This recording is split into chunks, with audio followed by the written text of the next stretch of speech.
Bom dia, pessoal. Professor Austin na área, aqui no A Prova Específico.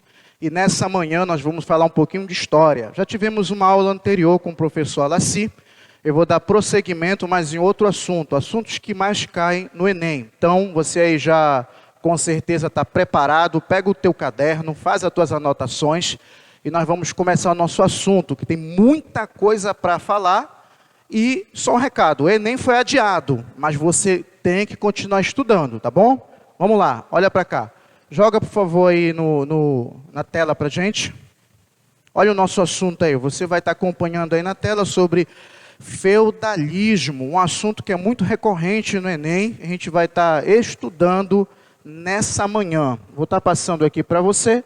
Aqui são as habilidades que nós vamos trabalhar, algumas habilidades que nós vamos trabalhar. Você tem a habilidade 11, 13, 15.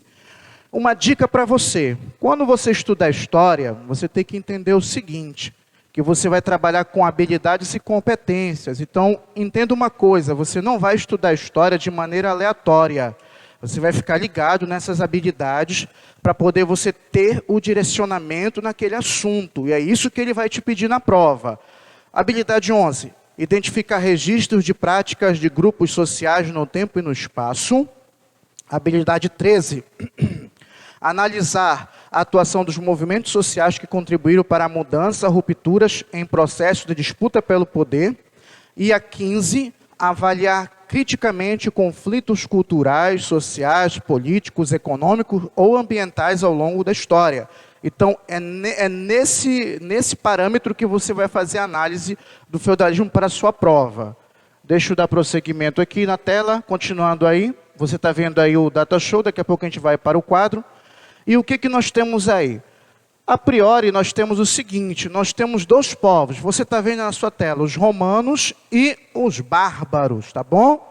Então, nesse momento, você vai estar observando o seguinte. Você teve o Império Romano, tá? E com a decadência do Império Romano, as pessoas saíram da cidade por uma questão da alta tributação dos impostos, e essas pessoas foram para o campo. E nesse processo da saída da cidade para o campo, nós chamamos de colonato. Está bem baixo aí nesse funilzinho que nós colocamos, tá bom? O colonato. Então, coloca essa observação aí no teu caderno sobre o colonato, tá bom? E do lado ali dos romanos, você vê os bárbaros. Com a decadência do império, você tem as invasões dos bárbaros, e um costume que vem dos bárbaros é o comitatus, que seria uma forma de fidelidade à liderança. Ou seja, essa fidelidade você vai observar onde? Lá com o servo e o senhor feudal. Há o quê? Uma fidelidade com esses dois. Vamos lá, dando prosseguimento. Faça as suas anotações, tá bom? Essas anotações são importantes para você ter em mente, lembrando dos nossos objetivos, das habilidades e competências, tá bom? Sociedade. O que você está vendo lá em cima? Primeiro, rei, depois, ao lado, igreja, poder religioso, nobreza, aí você vai colocar em observação, posse da terra, ela tinha autoridade sobre leis, impostos e guerreiros, tá bom? Quem são esses guerreiros? Esses guerreiros eram o exército naquele período lá de Roma. Então agora aqui eles vão ter uma nova nomenclatura, são os guerreiros. Mais abaixo você vai ter os camponeses, pequenos artesãos, os comerciantes, os vilões e escravos. Joga aqui a tela para mim agora, por favor, para explicar aqui essa situação dos escravos, tá bom? Olha só, faça uma observação no seu caderno aí, tá bom? Esse ponto bem aqui, ó. Escravos, mas professor Washington, escravos nesse período? Sim. Lembre-se de uma coisa, quando você estudar sobre o feudalismo, você tem que lembrar que ele teve o início, meio e fim. Então, aqui nesse momento, é o início do período feudal. Então, nesse início, o que, que você vai ter? Você vai ter uma forte influência de outros impérios. Da questão dos gregos, que já foi falado aqui pelo professor anterior, algumas semanas atrás. Você vai ter o Império Romano também, que utilizava desses escravos. E nessa transição para o feudalismo, você vai ver no início a presença da mão de obra escrava. Então, coloca em observação, tá? Porque se vier na tua prova, pode vir com esse contexto. Ah, professor, uma prova com contexto, qual século mais aproximadamente? Bem, feudalismo. Você tem século IV, século V, alguns autores dizem que nós temos a presença dessa escravidão por volta até do século VII para o século VIII. Mas vai depender muito como vem a questão para você. Mas você faz análise, tá bom? E não descarta essa hipótese da utilização dos escravos, tá bom? Essa é uma dica valiosa que você deve anotar no seu caderno. Não esqueça, tá bom? Vamos lá. Vamos voltar aqui para o computador, para a tela, para o nosso slide, para você estar ligado aí, tá bom? Nosso slide aqui, vamos passar. Olha como é que vai ficar aqui para você. Lá no topo da pirâmide, você tem a sociedade feudal, você tem o rei, abaixo dele você tem o clero, depois ao lado a nobreza, você vai ter os vilões, os servos e os escravos, tá bom? Você vai fazer uma outra observação aí. Uma outra observação. Clero e nobreza. Coloque aí. Relação. Eles tinham uma relação. Professor, Opa. Só passe devagar os slides que as pessoas, os Falando alunos muito estão rápido. anotando. Opa, Eles estão tá falando certo. que... Eles estão anotando, verdade. Para voltar alguns slides. Posso voltar? Vamos lá. Esse aqui? É esse aqui, pessoal? Gisele, Beleza. Desculpa aí, pessoal. É que o nosso tempo é curto. Tá? Ou então, sabe o que você pode fazer? Se você estiver vendo pelo celular, você pode printar a tela do celular. Printa a tela do celular e aí dá para você, depois, mais tarde, você faz a anotação, tá bom? Mas é assim. Podemos? Já fizeram a anotação? Beleza. Então, olha só. Voltando aqui, vou falar mais um pouco pausadamente. Olha só. Faça outra observação aí no teu caderno, tá bom? Clero e nobreza, relacionamento. Que relacionamento é esse? Relação política. Entenda, clero vai ter apoio da nobreza e vice-versa, tá bom? E o rei lá em cima, praticamente uma figura ilustrativa no período feudal, tá bom? Vamos lá, a gente vai dar continuidade aqui. Essa imagem aqui, não se preocupe não, apenas uma ilustração para você. Olha só. Verticalização social. Você está vendo aí, nessa imagem, você está vendo essas engrenagens. Você está vendo o clero, você está vendo o clero, você está vendo quem mais abaixo? Você está vendo o nobre, tá? E você está vendo o camponês. O camponês, tá? Joga aqui para mim, por favor. Deixa eu aqui olhar para o pessoal. Mais uma observação para você prestar atenção que pode vir na tua prova com essa nomenclatura. Lembrando para você, tá? Lembrando para você que o Enem, tá? Ele sempre gosta de fazer isso para confundir aí o seu pensamento. Então você precisa se deter nos conceitos, nas nomenclaturas para você não se perder. Se vier um texto nessa forma, você já vai fechar essa questão e vai acertar. Olha só, eu coloquei para você lá um termo que quase não aparece. Olha, verticalização, tá? Social. Verticalização, olha, vertical, tá? E horizontal. Nosso caso aqui, vertical. Nessa verticalização social, é muito parecido com a pirâmide. Se a gente coloca aqui uma pirâmide, ó. Coloca uma pirâmide e você já matou a charada. Mas o que acontece? Que geralmente no Enem, vem com essas nomenclaturas. A gente fica ali lendo, às vezes passa um pouquinho desapercebido. Nessa verticalização social, quero que você entenda o seguinte. Lá no slide que você viu, que você acompanhou comigo, eu coloquei as engrenagens. Quem é que vai movimentar a sociedade nessa verticalização? É o camponês.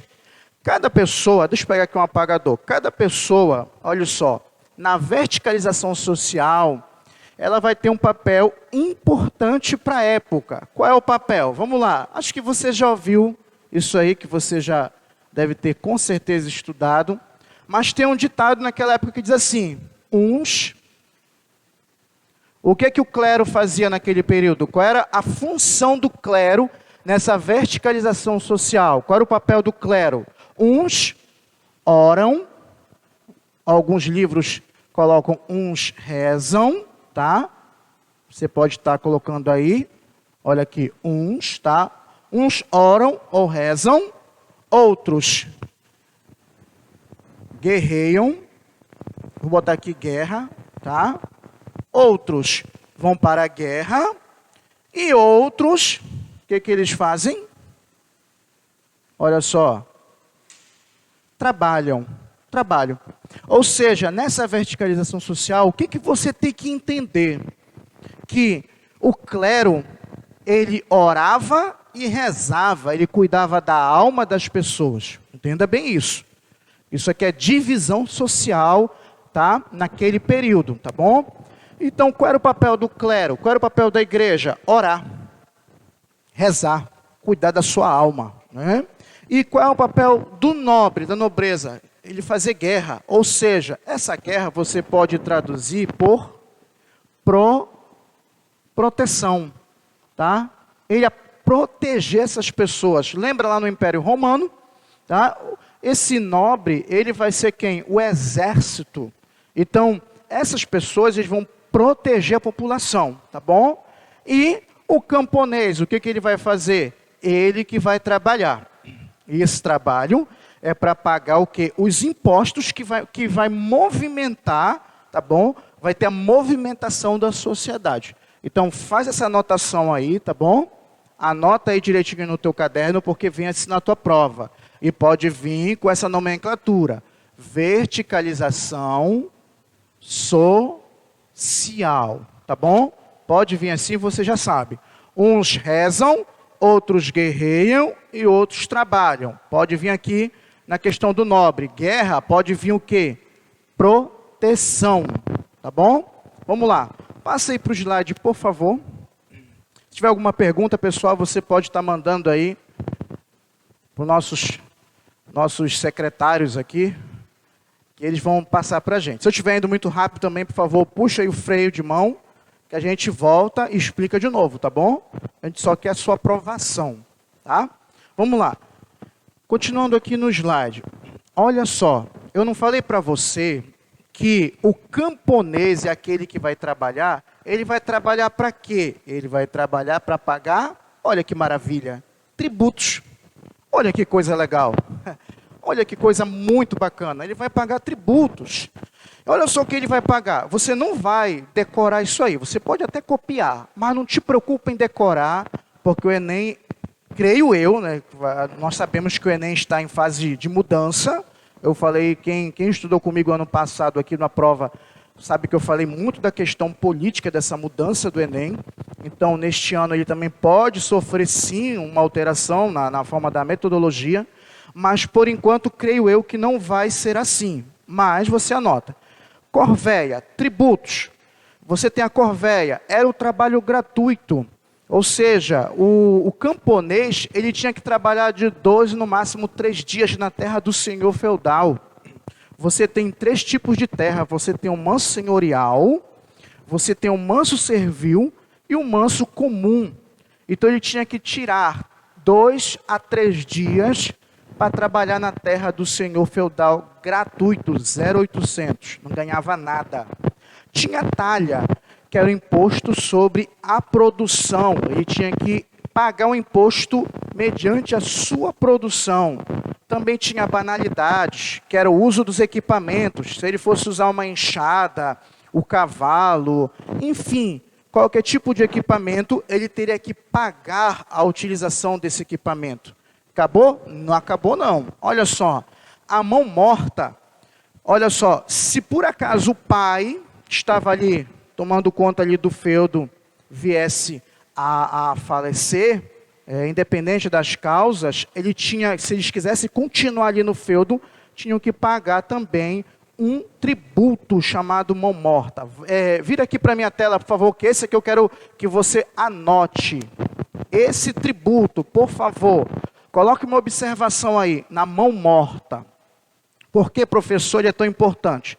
Ainda não caiu uma questão parecida como essa, por isso que eu vou logo te dando a dica. Faz a anotação aí no teu caderno, para você depois, quando chegar a questão, você vai lembrar de mim, tá? E vai lembrar de maneira positiva, porque você vai acertar a questão.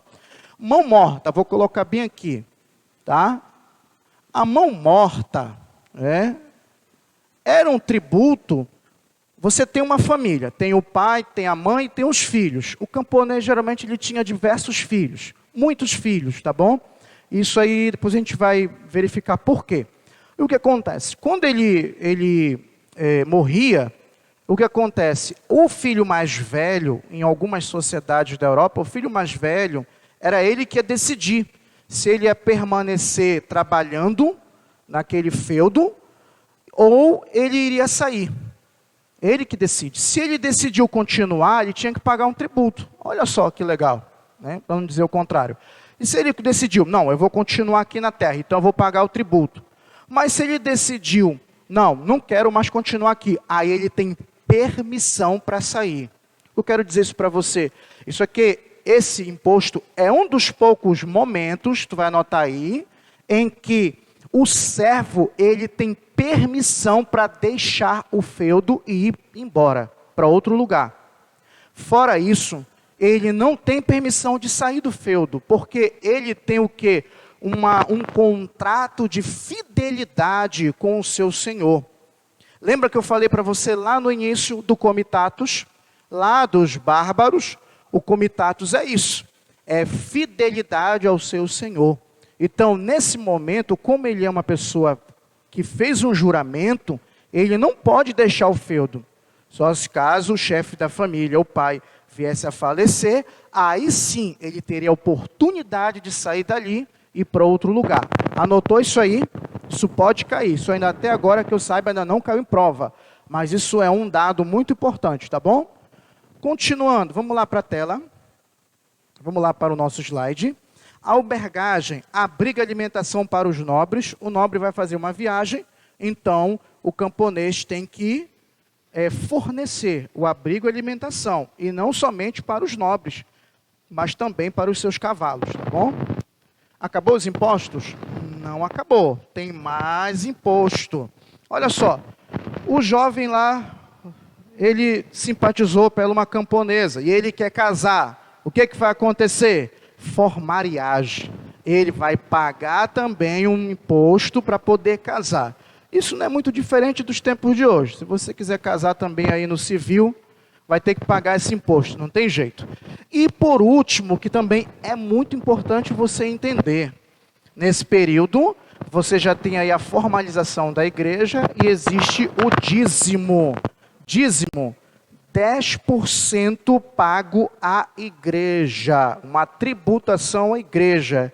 E tome muito cuidado quando você falar aí desse imposto, tá bom? Você sabe que nesse momento a igreja ela tá tomando conta da sociedade, tá bom? Então existe esse dízimo. E olha só, preste atenção, esse dízimo, esses 10% que é pago à igreja, ele não é somente de uma parcela.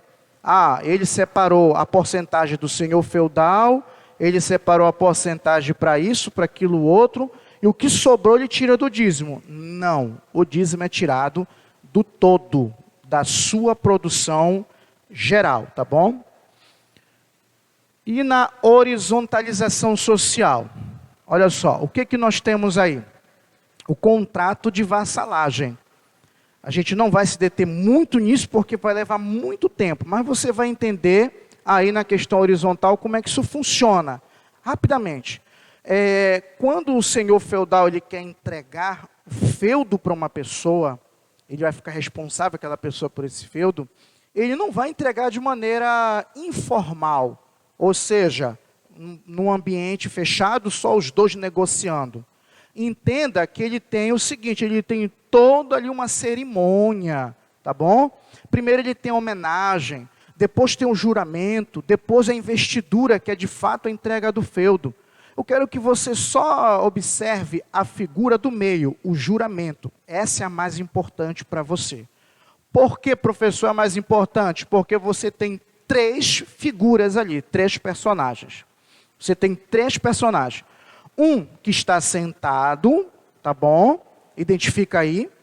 O outro está segurando, tem 2 personagens, tá? Na lateral. Um está sentado, de vermelho, o outro está de joelho.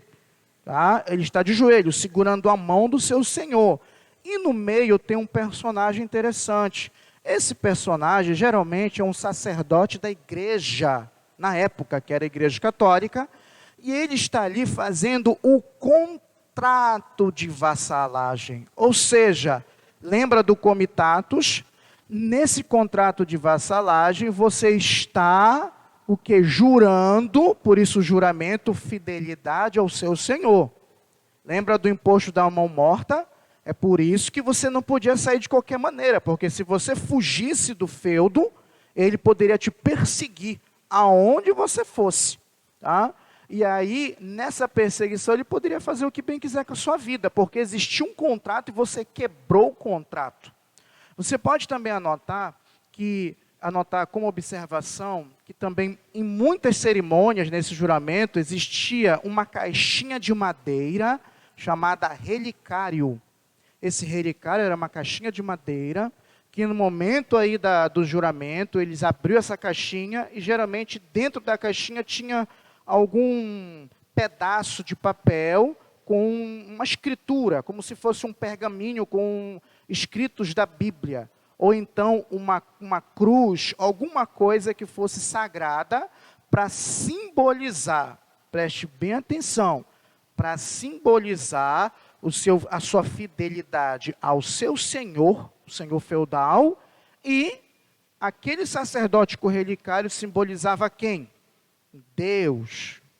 Olha só, nós estamos aí com a mentalidade da época, a questão do cristianismo. Então, se você quebra esse contrato, anota aí, a sua infidelidade não é somente com o seu Senhor, mas também a sua infidelidade é com quem? Com Deus. Então você, óbvio, naquela época você estava em pecado se você quebrasse esse juramento. E uma outra observação embaixo, você pode anotar nessa imagem, bora explorar ela. Você pode anotar lá embaixo, olha, feudo.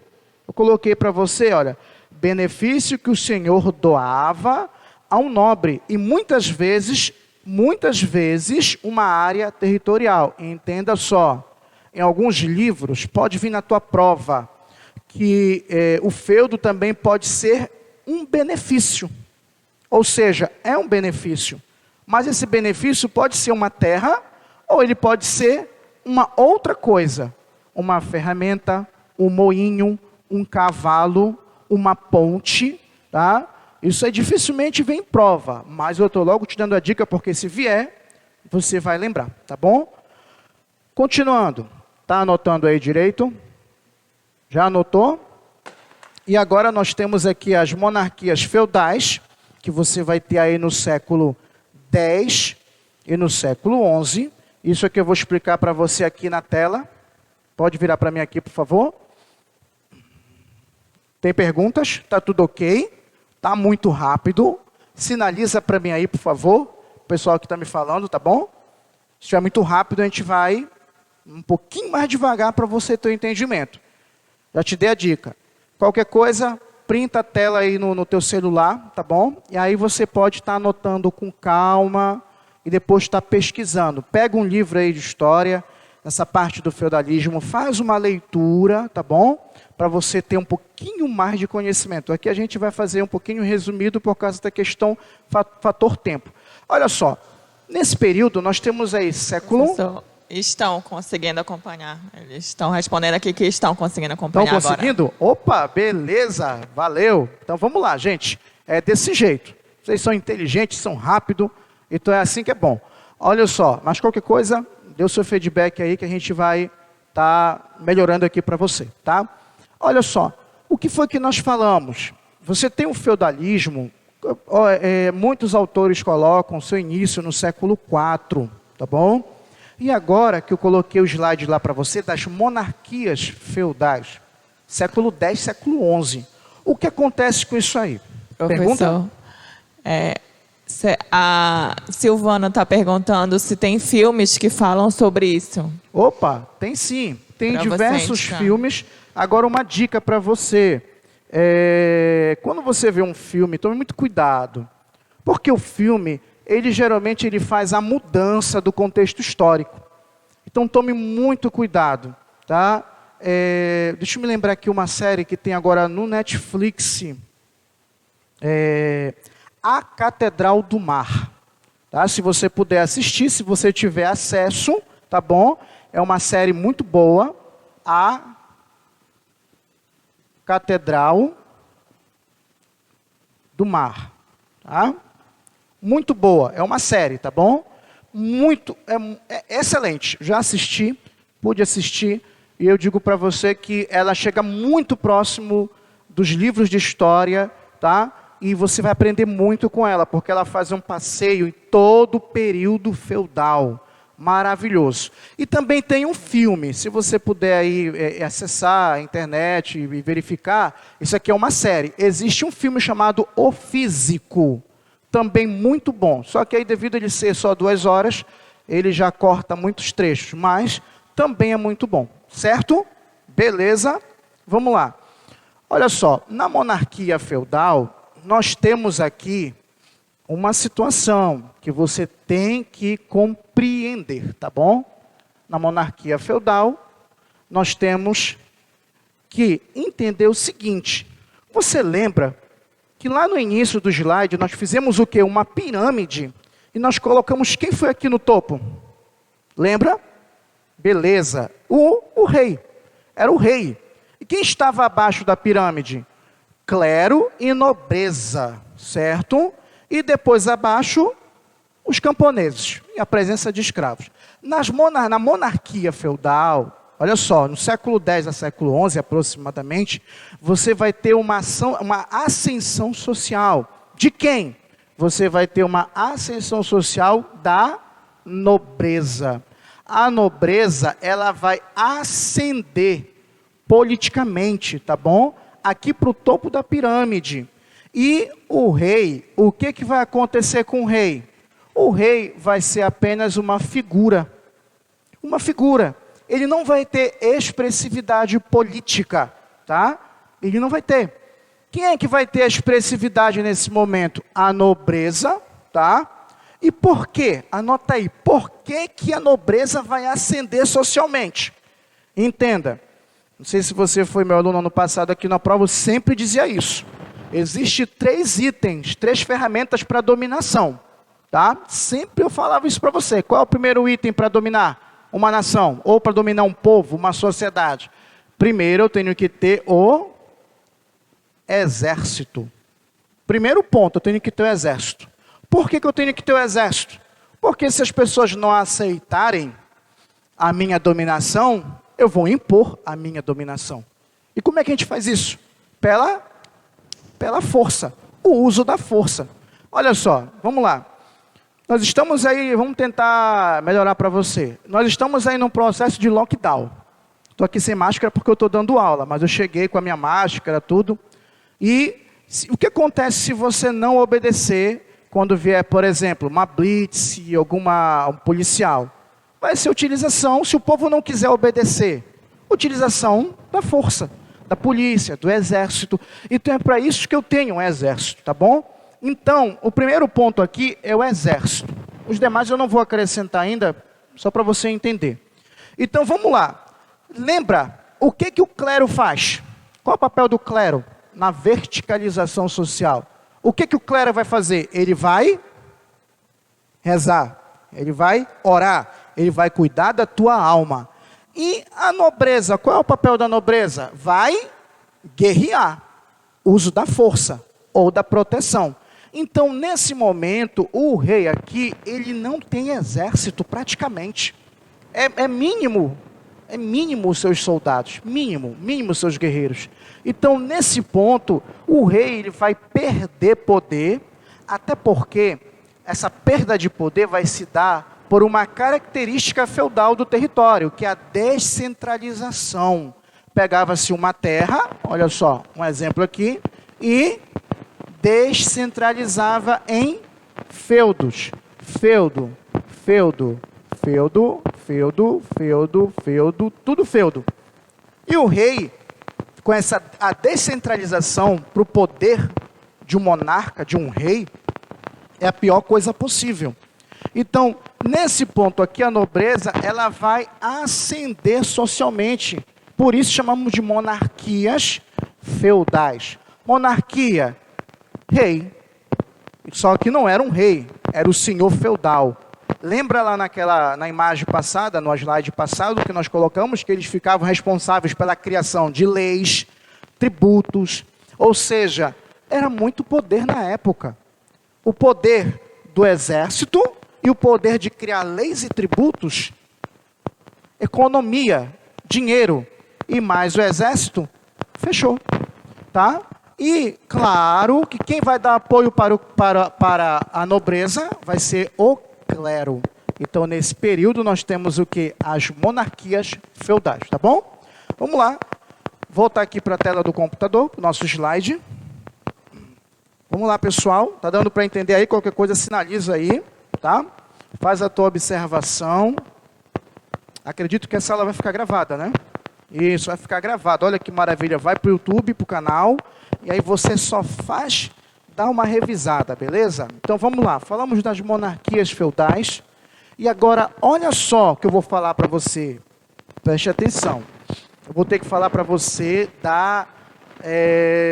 de uma instituição, a maior instituição da época, tá? Chamada o quê? Igreja Católica. Entenda bem.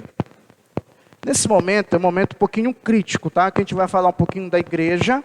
Eu quero que você entenda, independente da religiosidade, a gente vai ter que comentar os pormenores da igreja, os erros, os acertos, mas você que tem a sua religião, por favor, não se sinta ofendido, porque o nosso objetivo não é te machucar, nem te ofender, tá bom? A gente vai tratar aqui de assuntos que poderá cair na tua prova. Então eu tenho que falar. Então não se sinta ofendido, por favor. Amo vocês de coração, tá?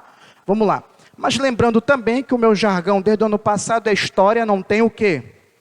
Não tem sentimentos. Então nessa hora, pessoal, sem sentimentos, mas com todo o respeito possível, tá bom? Igreja medieval. Vamos lá, que eu estou aqui só com 10 minutos. Vamos ver o que a gente faz com 10 minutos para você. Anota aí. Primeiro, a igreja era uma seita e da seita passa para uma religião. Qual é a diferença, professor? É porque na seita era algo informal, escondido, tá? Perseguido. E agora ela passa para uma religião, algo formalizado. Quando é que se dá isso, professor? Você vai ter isso aproximadamente no século IV. Primeiro, você vai ter uma liberdade do povo com Constantino, o imperador, e depois a formalização como religião oficial do Estado, você vai ter aí com Teodósio. Então, ela sai de uma seita para uma religião, e ela se torna a religião oficial do Império Romano, de todos, tá bom? Isso já traz poder para ela. Segundo, centralização do poder da igreja na figura de quem? Do Papa. Lembre-se de uma coisa que eu falei para você. Para um governante, para uma pessoa que está no poder, a descentralização é desfavorável, porque divide poder. E a centralização unifica poder. Por isso a igreja vai se fortificar, porque ela tem uma centralização na figura do Papa. Ela vai ter uma sólida organização hierárquica, tá? Então essa organização é importante para a sua ascensão de poder, tanto político como social e econômico. Você vai ter uma divisão do clero secular e do clero regular. Vamos lá, bem bem simples. O clero secular são aqueles sacerdotes que fazem serviços para a comunidade, serviços externos, que têm contato com o povo, tá? Eles andam geralmente aí visitando os camponeses, fazem entre outras atividades, sem ser aquela somente de estar rezando, de estar tomando conta de missas. Já o clero regular, não. No clero regular, você vai ter o sacerdote que vai se dedicar, de fato, 100% à atividade eclesiástica. Um exemplo que você pode colocar são os monges. Então, os monges viviam enclausurados, né? E se dedicando ao quê? A quê? Se dedicando às orações, às rezas, se dedicando às penitências e também se dedicando aí na questão dos manuscritos, tá? Nas cópias que eles ficavam escrevendo, tá bom? Então você tem essa diferença nessa organização. Você vai ter a presença dos monges beneditinos, franciscanos, dominicanos, tá? Vai combater a igreja, ela vai combater as heresias, os estrupos, tá? E assassinatos. Você olha assim, meu Deus, que negócio é esse? Volta aqui para mim, por favor. Joga aqui para mim, falar aqui com eles. Olha só.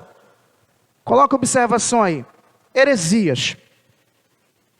Heresias. Esse combate à heresia é uma coisa comum, porque se levantava muitas pessoas deturpando, né, o evangelho, a Bíblia. Então eles tinham que combater para fortificar o seu pensamento ideológico, que era a Bíblia, a teologia. Mas você olha ali, estupros, violência sexual, eles combatiam. Entenda bem, você muitas vezes pode fazer uma crítica em relação à igreja na atualidade, mas no seu princípio, no seu início, lá por volta do século IV, século V, a igreja ela tinha um objetivo muito bom. E a igreja ela vai combater essa violência sexual, principalmente em relação à mulher. Anote isso aí, tá? Principalmente. Mas por que, professor? Pelos romanos? Não.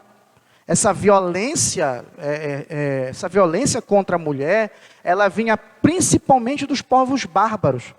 E lembra que nós temos a junção dos romanos e dos povos bárbaros, que eu mostrei para você lá no início.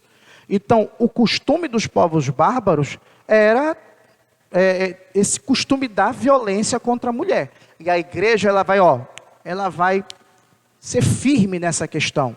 O que ela vai fortalecer, o que ela vai estimular? O casamento, para o combate dessa violência contra a mulher. Ah, professor, acabou a violência então por causa da igreja? Não. A gente está dizendo aqui que houve sim um combate, melhorou a vida da mulher? Sim. Acabou? Dificilmente. Não podemos dar essa certeza, mas dificilmente, tá bom? Mas esse é um ponto positivo para o início da igreja. E os assassinatos que você viu aí, era porque era o costume de quem? Costume do Império Romano. Lembra que o imperador ascendia ao poder, desagradava alguém ali, e aí o pessoal tramava o quê? A morte dele. Isso não era só com o imperador, mas outras pessoas que tinham outros cargos ali, ascendiam ao poder, bora matar. Se matavam o imperador, não vão matar outra pessoa? Então a igreja ela vai tirar esse costume dos assassinatos, da violência contra a mulher. Então, coloca aí, ponto positivo, tá? Porque muitas vezes você estuda e quando vai falar da igreja nesse período, você só quer o quê? Bater na igreja.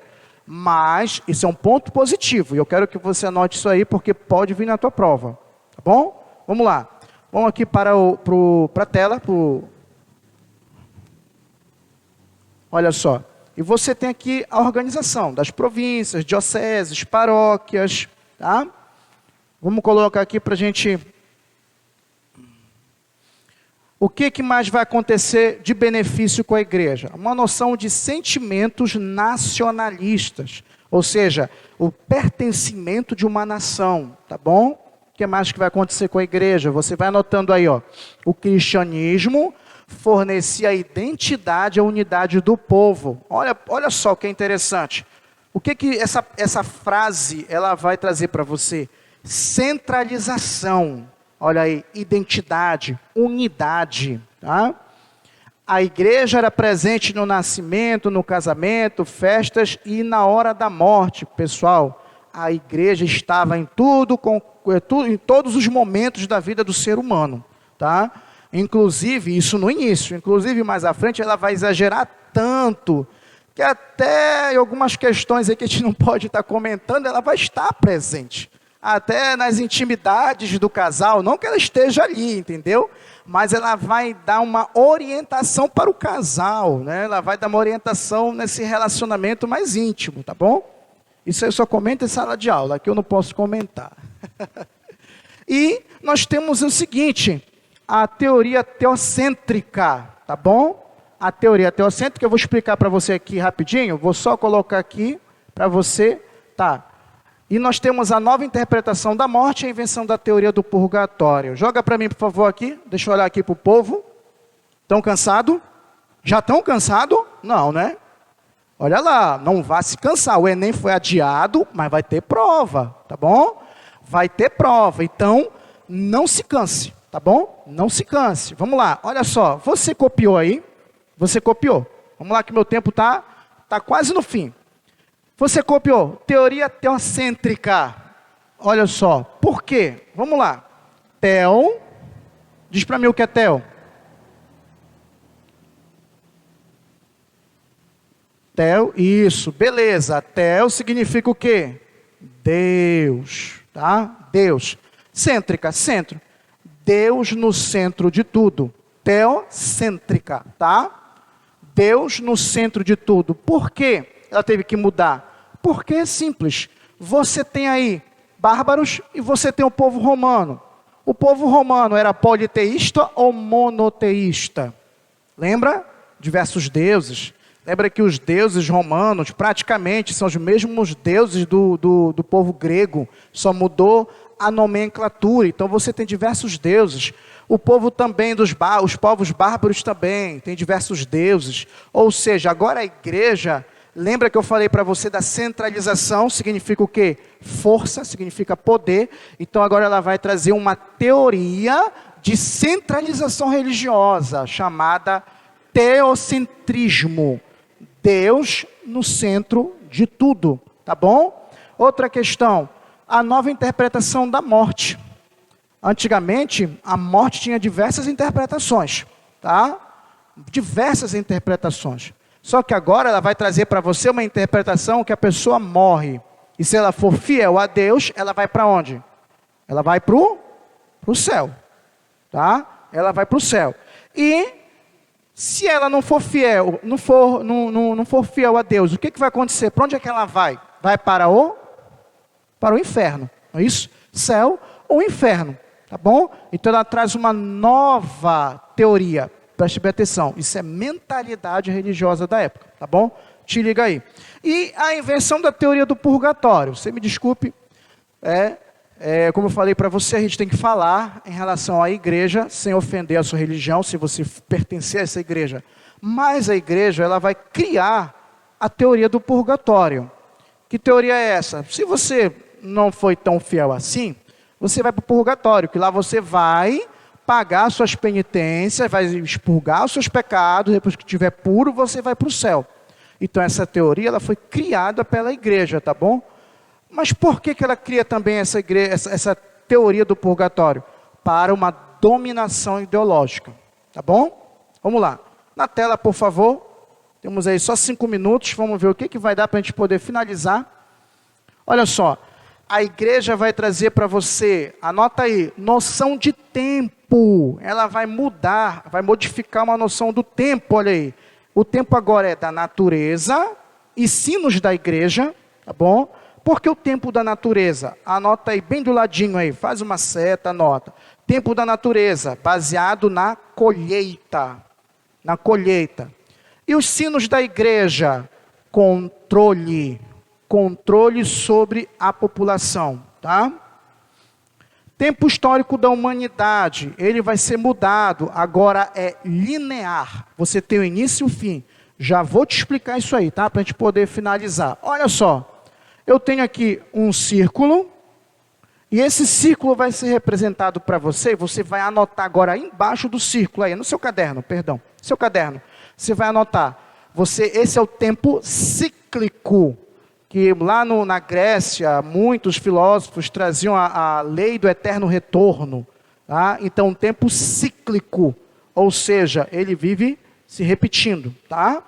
E agora a igreja ela vai trazer o tempo linear, olha aí, uma seta. O que é o tempo linear? Ele é baseado numa linha, ele tem o início e o fim.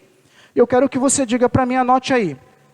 O início do tempo linear da igreja começa em que evento da Bíblia? Vamos lá. Sei que você já deve ter pegado a Bíblia pelo menos para fazer um H aí, né? Coloca aí na sua casa. Eu tenho certeza que você já leu alguma coisa. Qual é o primeiro livro da Bíblia? Isso, beleza, coloca aí, Gênesis. Gênesis significa início. Então, o tempo histórico ele vai ser baseado em Gênesis, onde tudo começou. E o final, que é o final do tempo linear para a igreja, qual o evento que vai acontecer? O último livro da Bíblia, anota aí, Apocalipse. Tá?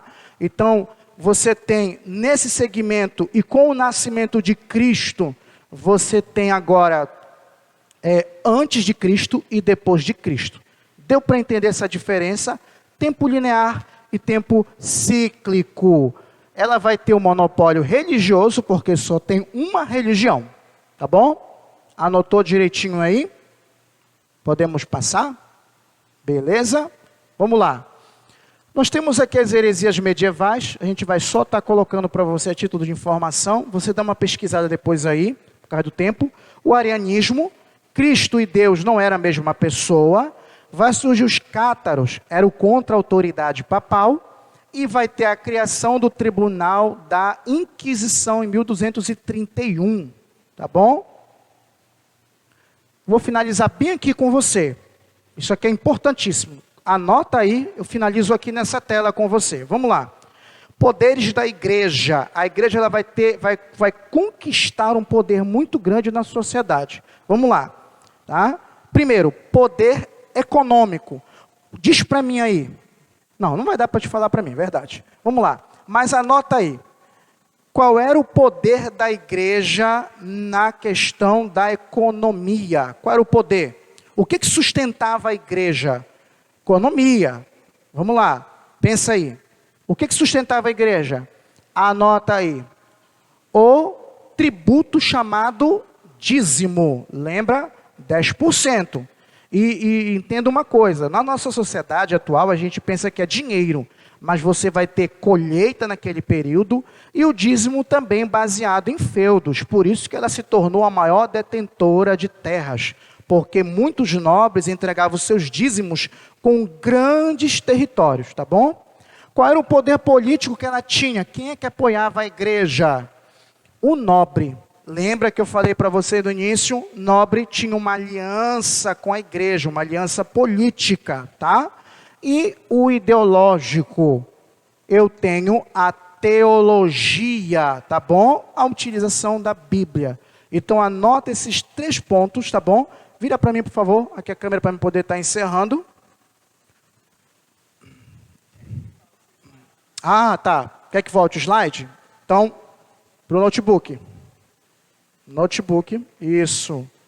Deu para anotar aí, pessoal? Vai anotando aí.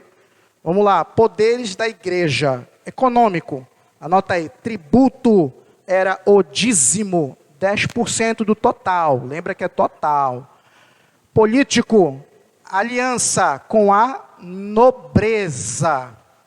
E, último poder, ideológico. Lembra da teoria teocêntrica, Deus no centro de tudo, ou seja, na teologia, estudo de Deus. E utilização, óbvio, da Bíblia. Deu para anotar, pessoal? Beleza, então volta aqui para mim. Ok, pessoal. Então, espero que você tenha entendido essa lição. Em um outro momento, nós vamos dar prosseguimento nessa questão medieval, que o assunto é longo, mas espero que eu tenha ajudado você aí nos seus estudos. Não perca tempo, tá bom? O Enem foi adiado, vou falar mais uma vez, não se aborreça comigo. O Enem foi adiado, mas vai acontecer a prova, tá bom? E lembre-se, história não tem sentimentos, tá bom? Professor Austin, beijo, um abraço para você. Tchau, tchau.